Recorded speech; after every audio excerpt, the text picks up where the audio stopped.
Menurut para ahli, pendidikan didefinisikan sebagai berikut. A. Levenji adalah seorang ahli pendidikan bangsa Belanda yang pendidikan berorientasi ke Eropa dan lebih menekankan kepada teori-teori atau ilmu. C. B. John Dewey adalah seorang ahli filsafat pendidikan dari Amerika, mengartikan pendidikan sebagai berikut. Proses pembentukan kecakapan fundamental secara intelektual dan emosional ke arah alam dan sesama manusia. C. Beberapa asumsi dasar yang berkenaan dengan hakikat pendidikan tersebut dinyatakan oleh Raka Joni sebagai berikut. 1. Pendidikan merupakan proses interaksi manusia yang ditandai oleh seimbang antara kedaulatan subjek didik dengan didik atau guru. 2. Pendidikan merupakan usaha penyimpanan subjek didik menghadapi lingkungan hidup yang mengalami perubahan yang semakin besar. 3. Pendidikan meningkatkan kualitas kehidupan pribadi dan masyarakat. D. Pengertian ilmu pendidikan.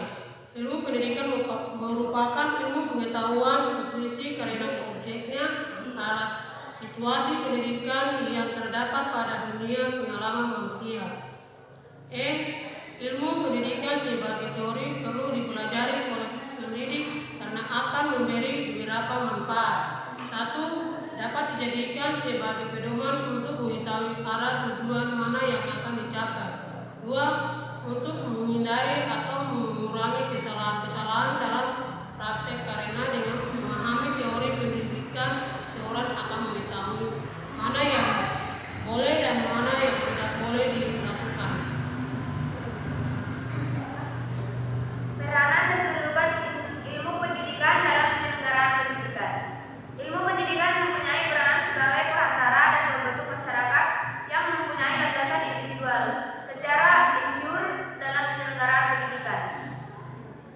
Pada skala mikro, pendidikan bagi individu dan kelompok kecil berlangsung dalam skala insur terbatas seperti antara insur sahabat, antara guru dan satu siswa atau kelompok mahasiswa kecil lainnya, serta dalam keluarga antara suami dan istri, antara orang tua dan anak serta anak lainnya. H. Kedudukan ilmu pendidikan dalam penyelenggaraan pendidikan. Ilmu pendidikan adalah ilmu yang mempelajari serta memproses perubahan sikap dan tata laku seseorang. Ilmu pendidikan sebagai suatu ilmu harus dapat bersifat 1. Empiris, 2. Rohaniah, 3. Normatif, 4. Historis.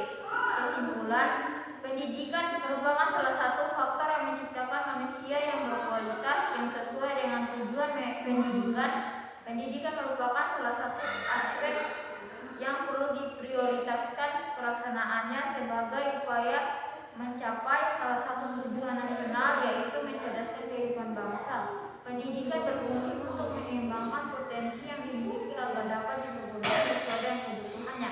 Saran, dengan adanya makalah ini, kami berharap semoga makalah ini bisa bermanfaat bagi para pembacanya. Semoga kedepannya pendidikan Indonesia sesuai dengan hakikat pendidikan dan sesuai dengan kedudukan dalam penyelenggaraan pendidikan. Sekian dari persamaan.